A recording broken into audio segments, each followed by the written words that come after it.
أنا قلبي دق دق، أنا حالي مش تمام يا حبيبي مش بنام.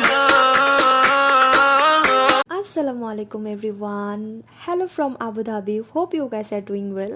আমার আজকের ইন্ট্রো দেখে হয়তো বা বুঝতে পেরেছেন আমি এসেছি আবু ধাবির বিখ্যাত মসজিদ দেখতে, যেটার নাম হচ্ছে শেখ জায়েদ গ্র্যান্ড মস্ক।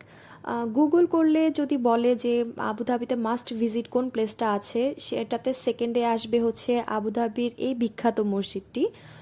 দেখতে অসম্ভব রকমের সুন্দর, মনে হবে যে আসলেই ট্রু বিউটি।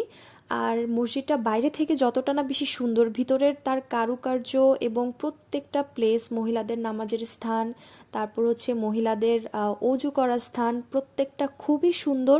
এটা হচ্ছে মহিলাদের হাম্মাম, যেখানে আমরা মানে মহিলারা অজু করে। আর সত্যি বলতে ওই যে তুরস্কর যে ড্রামাগুলো থাকে ওইখানে যেমন হাম্মামগুলো আমরা দেখে অভ্যস্ত, সেম ওই রকম হাম্মাম। এটা হচ্ছে খুব সুন্দর একটা ভিউ। মসজিদের ঠিক বাইরে থেকে, মহিলাদের নামাজের স্থান থেকে বাইরে বের হলে এই ভিউটা দেখা যায়। আর আপনারা চাইলে এখানে আসার আগে একজন গাইডও হায়ার করে নিয়ে আসতে পারেন, যেহেতু মসজিদটা অনেক বেশি বড়। একজন গাইড থাকলে আপনাদেরকে ভালোভাবে মসজিদটা এক্সপ্লোর করিয়ে দেখিয়ে দিবে। মসজিদটার এখানে হাঁটতে হাঁটতে এই ভিউটা দেখা যাচ্ছিল, অনেক বেশি সুন্দর লাগতেছিল তখন মসজিদটা। আর অ্যাগেইন এটা হচ্ছে বাইরের অংশটা। মসজিদ থেকে বের হয়ে এখন আমি চলে যাচ্ছি হচ্ছে আবুধাবি কর্নিশে।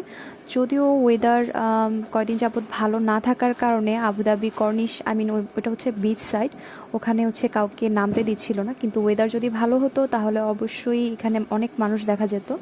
আর আমি চাচ্ছিলাম একটু পা ভিজাতে, যদিও সেটা হয়ে ওঠেনি। যাই হোক, এই ছিল আমার আজকের ভিডিও। আল্লাহ হাফেজ, টাটা।